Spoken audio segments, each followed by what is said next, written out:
নম্বর শ্লোক পর্যন্ত কালকে হয়েছে, আজকে 7 নম্বর শ্লোক। 7 নম্বর শ্লোক বলছে, কর্পণ্য দোষাপহাত স্বভাবঃ পৃচ্ছামি তং ধর্ম সংমুরাচেতঃ যচ্ছেয়সন্নিশ্চিতিং ব্রূহি তন্মে শিষ্যাস্তেহং সধিমাং তং প্রমন্নম। বলছে, কাপুরুষতার দোষে অভিভূত স্বভাব এবং ধর্মে মোহিত অন্তঃকরণে আমি আপনাকে জিজ্ঞাসা করছি যে যেটি নিশ্চিত রূপে আমার পক্ষে শ্রেয় সেটি বলুন। আমি আপনার শিষ্য, আপনার শরণাগত, আমাকে শিক্ষা দান করুন। এইখানে এটা একটা দারুণ অধ্যায়ের দারুণ শ্লোক হয়েছে। মানে এইখানে এসে অর্জুন একদম নিজেকে শরণাগত বলছে, নিজেকে শিষ্য রূপে দেখছেন এবং কৃষ্ণকে গুরু রূপে চাইছেন। এর আগে পর্যন্ত কি হয়েছে, মানে আগের অধ্যায়ে যখন কৃষ্ণকে বলেছেন যে দুই পক্ষের মাঝখানে আমার রথ নিয়ে গিয়ে দাঁড় করাও, সেখানে কিভাবে কৃষ্ণকে দেখছিলেন? সারথি হিসেবে, যে আমার রথ চালক সেই হিসেবেই দেখে তাকে বলা যে আদেশ দেওয়া বা অনুরোধ যেটাই হোক, মানে রথের সারথি হিসেবে দেখেই বলেছেন আমাকে ওখানে নিয়ে গিয়ে দাঁড় করাও। এই প্রথম শ্লোকে উনি বললেন যে গুরুর মতো করে চাইলেন যে আমি আপনার শিষ্য, আপনাতে আমি শরণাগত, আমায় শিক্ষা দান করুন। এই প্রথম এটাতে হল। এবার এখানে অর্জুনের হৃদয় এমনভাবে বিষাদগ্রস্ত হয়েছে, আবার নিজের কল্যাণের কথা এই প্রথম তিনি ভাবলেন। তিনি বিষাদগ্রস্ত হয়েছেন। বিষাদগ্রস্ত হয়েছেন কিভাবে? আত্মীয়দের কথা ভেবে, যে আত্মীয়রা সবাই মারা যাবে, আত্মীয় কুটুম্ব যারা আছে সবাই মারা যাবে, সেই ভেবে মোহগ্রস্ত বা বিষাদগ্রস্ত হয়েছেন। এই প্রথম নিজের কল্যাণের কথা কি ভাবলেন? মানে তিনি ভাবলেন যে ভগবান যখন বলছেন যুদ্ধ করতে, তাহলে হয়তো আমার বোঝার কোথাও ভুল থাকতে পারে। তাহলে দেখো, যখন মানুষ ভাবে যে আমার শেখার আর কিছু বাকি নেই, স্বামীজি কি বলেছেন, আমরা চিরদিন, মানে আমরা শেষ জীবন পর্যন্ত শিখে যাওয়াই উচিত। যারা ভাবে আমার শেখার কিছু নেই, সে ব্যক্তি মৃত। যে যখনই ভাববে যে আমি সব জেনে গেছি, সে সত্যি আর জীবিত নেই, বা হয়তো প্রাণটা চলছে, শ্বাসটা চলছে, কিন্তু সেটা সেই অর্থে জীবন দর্শন অর্থে তার বেঁচে থাকা নয়। এবার অর্জুন এখানে কি করেছেন? অর্জুন কল্যাণ চাইছেন। নিজের কল্যাণ বলতে কি? স্পিরিচুয়াল পথে, আধ্যাত্মিক পথে যতই জানবো ততই কম। জানার জ্ঞানের পথেই তাই, যতই জানবো ততই কম। মানে যতই জানবো, জানার সীমা কোনো নেই, আরো প্রচুর জানার আছে। সেই জন্যই অর্জুনের একেবারে এইখানে এসে অর্জুনের মনে হয়েছে যে এমনটা নয় যে অর্জুন যেটা ভাবছে সেটাই শেষ, হয়তো তার বোঝার কোথাও ভুল হচ্ছে। তাই জন্য সে মানে দুটোই ভাবছে যে এক তো আমি ক্ষত্রিয়, তাহলে আমি ভিক্ষাবৃত্তি আমার চলবে না, আবার আমার নিজের স্বজনকে যদি মেরে দিই তাহলে সেই পাপ লাগবে, সেই স্বজন হত্যার পাপ লাগবে। তাহলে দ্বন্দ্বের মধ্যেও পড়েছেন, এবং গুরু হিসেবে সেই জন্যই তিনি গুরু হিসেবে চাইলেন। তাই জন্যই বলেন যে কথাতেই আছে যে গুরু বিনা, গুরুজির মুখে এই কথাটা আমি শুনেছি যে গুরু বিনা জ্ঞান নেই, গুরু বিনা গতি নেই। আমাদের প্রত্যেকেরই আধ্যাত্মিক পথের যে যত বড় জায়গাতেই যাক, গুরুকে কিন্তু একজন গুরু চাই। একজন সদ্গুরু থাকলে আধ্যাত্মিক পথে উন্নতি আরো অনেক তাড়াতাড়ি হয়, আর হয় সঠিকভাবে হয়। যে কোনো শিক্ষাতেই তাই, শুধু আধ্যাত্মিক পথের নয়।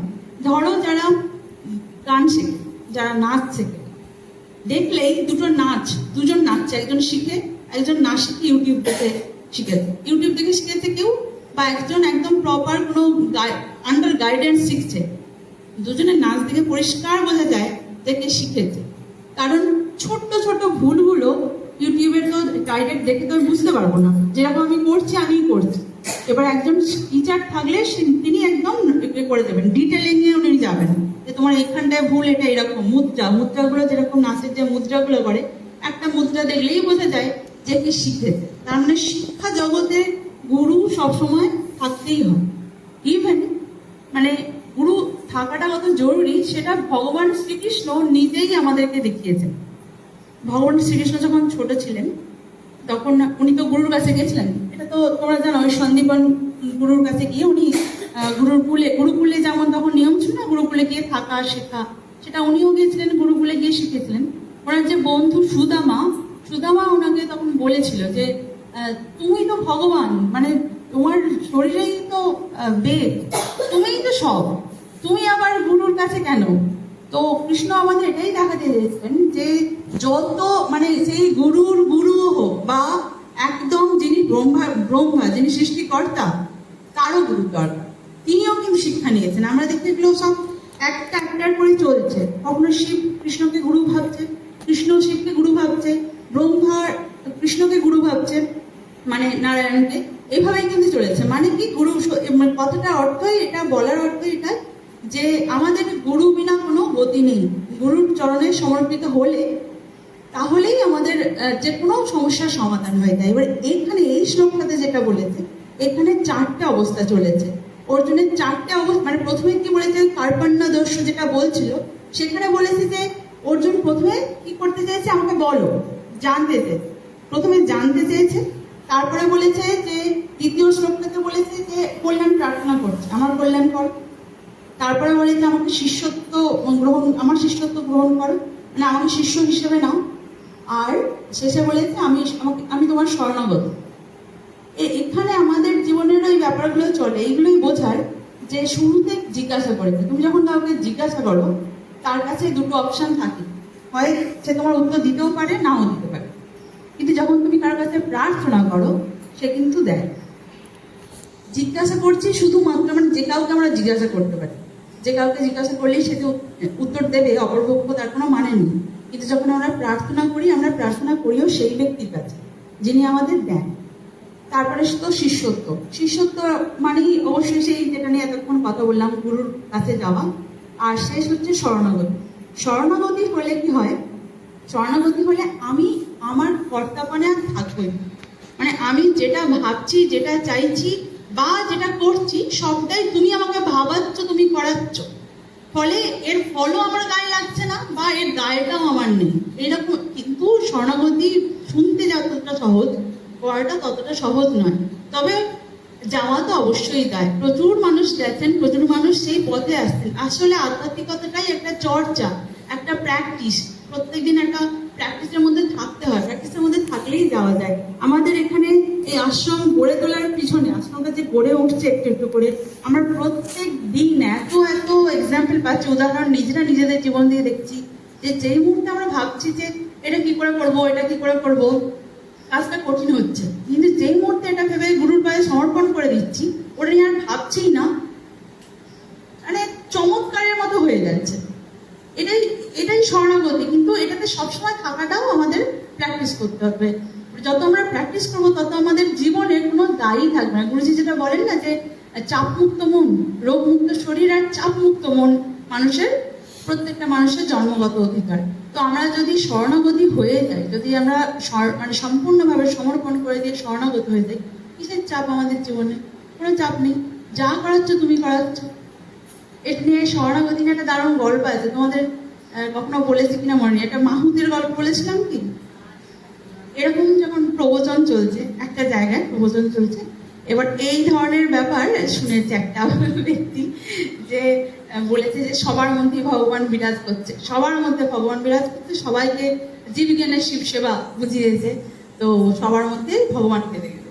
তো সৎসঙ্গ থেকে বেরিয়ে আসছে, এবার রাস্তা দিয়ে যেতে যেতে একটা পাগলা হাতি আসছে, হাতির উপরে মাহুতো আছে। এবার হাতিটা যেই দৌড়ে মানে এই তো করে আসছে, পাগল হাতি তো আসছে, যখন সরছে না, মাহুত উপর থেকে চেঁচাচ্ছে যে সরে যান সরে যান সরে যান করছে। এবার যেই লোকটা সৎসঙ্গ থেকে আসছে, সে সরছে না। সে কি ভাবছে, আমি তো এই শুনে এসেছি সবার মধ্যে ভগবান, তো হাতি তো ভগবান, হাতি আমায় মারবেন কেন, ভগবান আমি শুধু খামোকা মারতে যাবেন কেন, বলে সরছে না। মাহুত সমানে চেঁচিয়ে যাচ্ছে যে সরে যাও বলে, পাগল হাতি তো পাগল বলে সে এসে দিয়েছে এক লাথি, এবার গিয়ে পড়েছে দূরে, প্রচন্ড লেগেছে। কিন্তু জ্ঞানটা পাকা ছিল না, জ্ঞানটা খোদ্দায় পৌঁছায়নি। যাই হোক, জ্ঞানটা কাঁচা ছিল।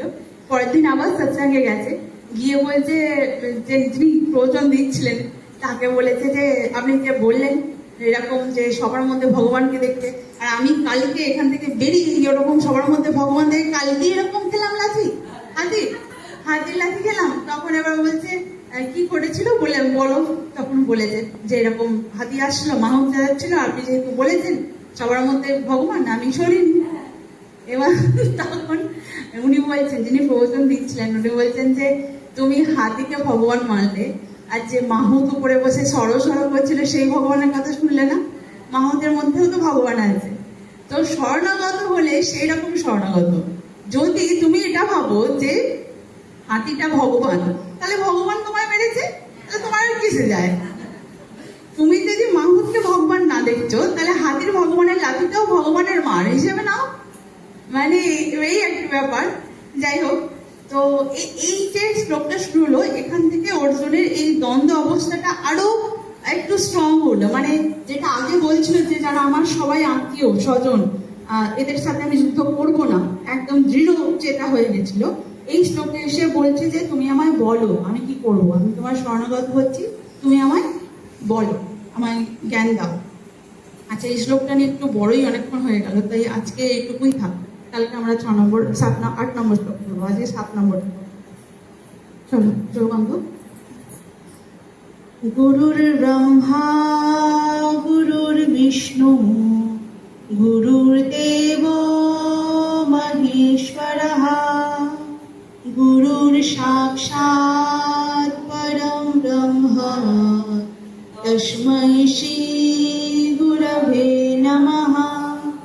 শ্রী গুরুভ্যো নমঃ। হরি ওম।